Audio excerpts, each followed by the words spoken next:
Well, hello and welcome to my channel. Today it is a glorious, bright, frosty day, and I think after I've talked to you, I'm going to take the dogs out, so I might get some photos that I'll add on in the end. If you haven't been here before, my name's Jane and I'm a textile artist living in the heart of Scotland, and I run an online community which is called the Studio Club, and all the details about that are underneath here. And every Friday I come on here and I talk about creativity and nature and living your life in a little bit of a different way. So today, last week was all about ranting, and I thought this week I should try and just bring a bit of calm, a bit of love to the channel instead. And part of that is that at the moment in the Studio Club, we've got a lot of sort of posts of sharing what people have been making, and also people talking about their parents or their grandparents or ancestors in the stitched course. And it is so clear that there is this massive theme of love going through it. And it made me think, my older daughter once wrote a theatre piece, and in it she said, my mother is not religious, but she believes in hares and herons. And that is true. My beliefs are all to do with kind of nature and seasonality and that kind of thing. But I also have a belief that when things are handmade, particularly when they're not handmade for sale, I think, but when they're handmade for somebody, whether that's for yourself or for somebody else, there is love stitched in or carved in or painted in. There is something, I always hesitate to use the word magical, but really powerful happens so that you end up with a garment or an interior or a book or something that has that love in it. So that is why, I spent my time trying to find another use for this quilt that my mum had made, because she had made it with so much love and she'd incorporated all of these fabrics, many of them from handmade clothes, and there is just all of that kind of mesh of things. And in the Studio Club, sort of like Joan in the Studio Club has crocheted this beautiful blanket for her new grandson, and she has dyed it with indigo, and it's just gorgeous. And Anita had inherited lots of things from her grandmother, who taught her lots of skills. So she's making a new business, and she is creating the sort of publicity banners for her stand out of the linens and threads that she inherited from her grandmother, and developing new skills, because she's never embroidered before. So that's something that she's doing as part of Stitched. And it's almost as though her grandmother is watching over this new enterprise, and it is pure love.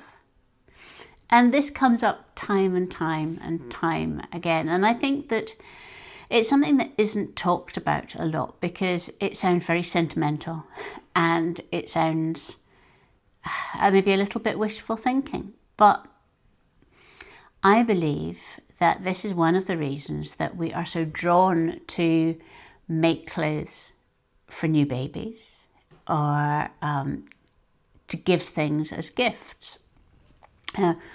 One of the things that I have been working on over the past couple of years is to really concentrate on the friends that I have who are really good friends to me. The kind of friends, I always think it's a good rule of thumb that if you could phone up a friend with really good news, they would be genuinely delighted for you, that they will mention your name to people in the right way. They're not gossiping behind your back. They are true friends. And I'm a great believer in crowding out the bad with the good. So I'm trying to concentrate on the friends that I know that to be true for, you know, that add to my life, that are just wonderful, buoyant, positive people who support me. So one of those friends is Georgie at Common Farm Flowers. And Georgie's somebody that I have known online for, probably since 2010, I think. So what is that, 14, 15 years. And it was just as I was sort of winding down my flower business, she was ramping hers up. And we met on Twitter and, you know, have stayed sort of like in and out friends, and we have met once in real life for breakfast at her farm. But Georgie is one of these people who is always positive. She always supports other people's businesses. She doesn't see people as a competition, or she's not nasty about people behind their backs. She's just a lovely, genuine, supportive person. So before Christmas, sort of like in November, when I had sort of like taken up my new resolution of bed knitting in the mornings, just to keep me off my phone, I knitted a scarf that I then sent to Georgie, and she is wearing it in her most recent YouTube video. She mentions that she got it from me, and it's like the Sophie scarf from Petite Knits, but it's a really practical scarf if you are outside a lot, because it's small enough to layer up with lots of other things, and sort of plug the drafts, I suppose. And she mentions in her video that she has been wearing it every day since she opened it Christmas morning. And first of all, I think that's lovely. An appreciated handmade gift is a really wonderful thing. But also, there is all of my positive feelings about friendship are knitted into that scarf. And I kind of believe in my head that that is partly what is keeping her warm. That's what is important about the gift. In the same way, when my daughters left home, they left home with a quilt and a blanket.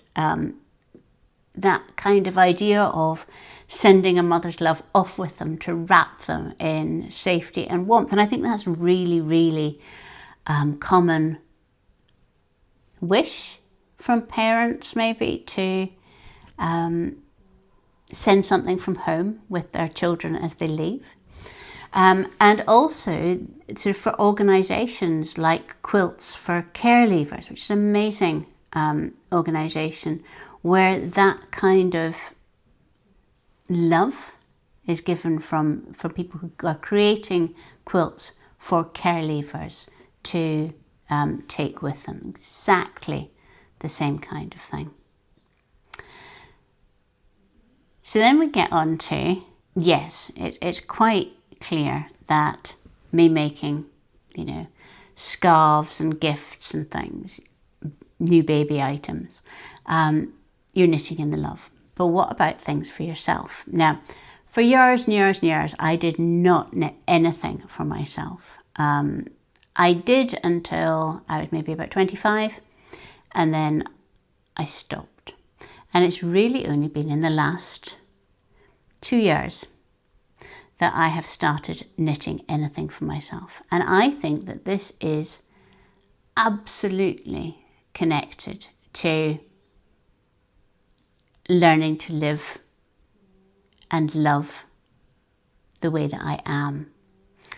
And therefore to take care and to do things like start curating a wardrobe that will all go together, but is personal and considered and created and so on. So at the moment there are two things that I'm working on that are for me. So I thought I'd just take this opportunity to show you how they're getting on, because you have seen both of them before.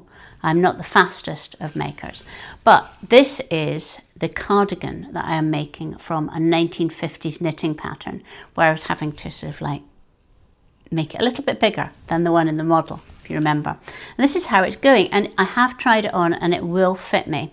So let me see. I've just got the bands to do at the front. So here we are. This is, right, so the sleeves at the side, it's a very simple pattern. And then there's this sort of gathered bit and then a very deep waistband.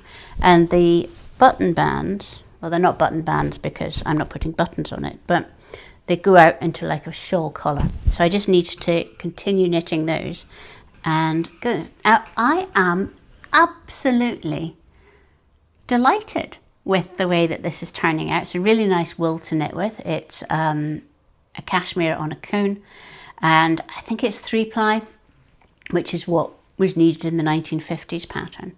And it's just lovely. And I don't think I would have knitted something like this for myself maybe 3 or 4 years ago, because there's been a lot of trying it on and it looking a little bit lumpy, because, you know, it doesn't have the weight of the rest of the knitting to hold it in place.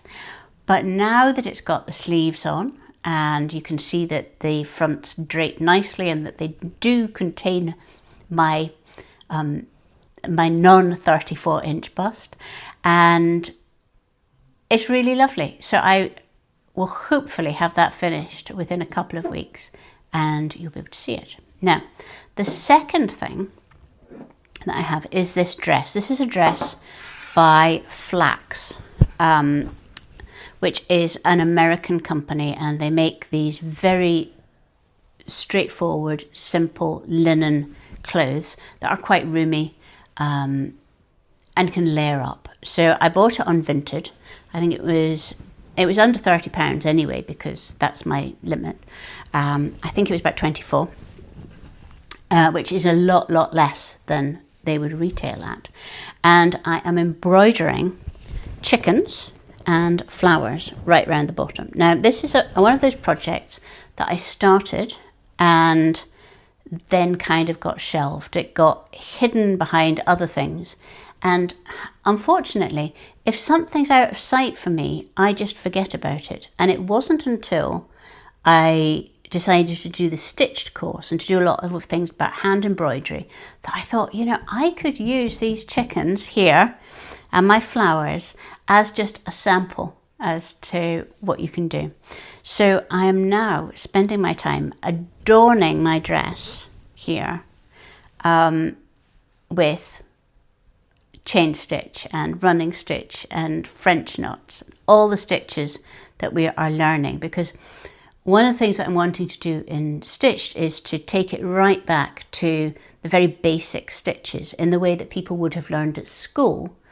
And, you know, sometimes that knowledge goes, to take it right back, but actually think about what we could do with those really basic stitches. So once you've learned to do chain stitch, what can you do with chain stitch? Once you've learned to do running stitch, what are all the things you can do with that look radically different from each other? So that's what we're doing. And you can still join us, by the way. If that sounds like the kind of thing that you would like to do, all of the details for joining us are underneath here, and it is just running. You've missed one live, but that will have been recorded. You can join in the next one. There is no late in stitch. That's very important to me. So I am doing this dress. Now I'm going to end up with this dress having taken so long to embroider, but it's bringing me so much pleasure and joy. And I know that when I wear it, I will feel like $1 million, because you would not be able to buy it for $1 million. No, you would, but it would be very expensive to get somebody to properly embroider this. So it is a little bit of a love letter to myself. Now, so we've gone from 1 week very, very ranty, and then this week probably a little bit rambly. But I think that what I'm trying to say is that there are two ways of looking at life. And in one, you try to battle all the bad things. And that's quite exhausting. And as you know, I have no stamina. So I have decided not to do that. And instead, I am taking the second route. And that is to increase the number of good things in my life, to increase the amount of love and trust, the amount of making things, the amount of telling people that I love them, the amount of supporting small, actually no, I really hate the word supporting in this context. To choose to spend my money with people who are making beautiful things and also making a difference in the world. Often by making those beautiful things, often by living in a slightly different way. That, I think, is what I believe is the secret of life 2025. Don't so much battle the bad as support, increase, amplify the good. And if we all do that, the world will be a lot better. Anyway, sounded like a thought for the day now. So I'm going to go off for this walk with the dogs, and I will share some photos with you. Bye bye.